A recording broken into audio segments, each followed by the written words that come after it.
നമസ്കാരം. മലയാളി വാർത്തയിലേക്ക് സ്വാഗതം. ഗാസയിൽ നിന്ന് എല്ലാ ബന്ദികളെയും മോചിപ്പിക്കാൻ US പ്രസിഡന്റ് ട്രംപ് ശനിയാഴ്ച വരെ സമയപരിധി നിശ്ചയിച്ചു. അല്ലാത്തപക്ഷം വീണ്ടും ആക്രമണം തുടങ്ങുമെന്നും ഇസ്രായേൽ ഹമാസ് വെടിനിർത്തൽ റദ്ദാക്കാൻ ആഹ്വാനം ചെയ്യുമെന്നും ട്രംപ് മുന്നറിയിപ്പ് നൽകി. ജനുവരി 19 പ്രാബല്യത്തിൽ വന്ന 6 ആഴ്ചത്തെ വെടിനിർത്തൽ കരാറിലെ വീഴ്ചകൾ ചൂണ്ടിക്കാട്ടി ബന്ദികളെ കൈമാറില്ല എന്ന് ഹമാസ് ഭീഷണിപ്പെടുത്തിയിരുന്നു. ഇതോടെയാണ് മധ്യപൂർവ്വ ദേശ വിഷയത്തിൽ US പ്രസിഡന്റ് വീണ്ടും ഇടപെട്ടത്. ഹമാസിന്റെ നീക്കത്തെ ഭയാനകമെന്നാണ് ട്രംപ് വിശേഷിപ്പിച്ചത്. വെടിനിർത്തലിന് ശേഷം എന്തു ചെയ്യണമെന്ന് ഇസ്രായേൽ തീരുമാനിക്കട്ടെ എന്നും ട്രംപ് പറഞ്ഞു. ശേഷിക്കുന്ന എല്ലാ ബന്ദികളെയും മോചിപ്പിക്കണം, നമുക്ക് അവരെയെല്ലാം തിരികെ വേണം. ഞാൻ എന്റെ കാര്യമാണ് പറയുന്നത്, ഇസ്രായേലിന് വേണ്ടത് ചെയ്യാം. പക്ഷേ എന്റെ കാര്യത്തിൽ ശനിയാഴ്ച രാത്രി 12 മണിക്ക് അവർ ഇവിടെ ഇല്ലെങ്കിൽ വീണ്ടും നരകം സൃഷ്ടിക്കും.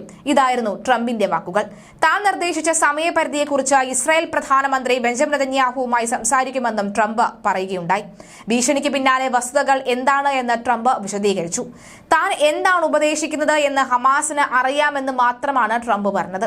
വെടിനിർത്തലിന് ശേഷം US സേനയുടെ സാധ്യത തള്ളിക്കളയുന്നുണ്ടോ എന്ന ചോദ്യത്തിന് എന്ത് സംഭവിക്കുമെന്ന് നമുക്ക് കാണാം എന്നും ട്രംപ് മറുപടി നൽകി. ഗസ വാങ്ങുകയും സ്വന്തമാക്കുകയും ചെയ്യുമെന്ന് നേരത്തെ ട്രംപ് പറഞ്ഞിരുന്നു. എന്നാൽ എന്ത് അധികാരത്തിലാണ് US ഇത് ചെയ്യാൻ പോകുന്നത് എന്നും ട്രംപ് വ്യക്തമാക്കിയിട്ടില്ല. ഗാസ ഇടിച്ചു നിരത്തിയ ഇടമാണ്. അവശേഷിക്കുന്നതും പൂർണ്ണമായി നിരത്തും. ഇവിടെ ഇനി ഹമാസ് അടക്കം ആരുമുണ്ടാവില്ല. ഗാസ ഒരു വലിയ റിയൽ എസ്റ്റേറ്റ് സ്ഥലമാണ്. US അതും സ്വന്തമാക്കും. മനോഹരമായി പുനർനിർമ്മിക്കുമെന്നാണ് ട്രംപിന്റെ വാക്കുകൾ. ഗസ മുനമ്പിന്റെ ഭാഗങ്ങൾ മനോഹരമായി പുനർനിർമ്മിക്കാൻ മധ്യപൂർവ്വ ദേശത്തെ മറ്റ് സമ്പന്ന രാജ്യങ്ങളെ US അനുവദിക്കും. എന്നാൽ ഹമാസിന്റെ മടങ്ങിവരവ് അനുവദിക്കില്ല.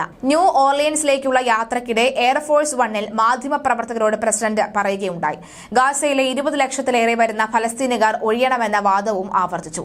കുറച്ച് ഫലസ്തീനുകാരെ അമേരിക്ക സ്വീകരിക്കാൻ ഒരുക്കമാണ്, എന്നാൽ ഓരോ അപേക്ഷയും പ്രത്യേകം പരിശോധിക്കും എന്നടക്കമുള്ള കാര്യങ്ങളാണ് ഇപ്പോൾ ട്രംപ് വിശദീകരിക്കുന്നത്.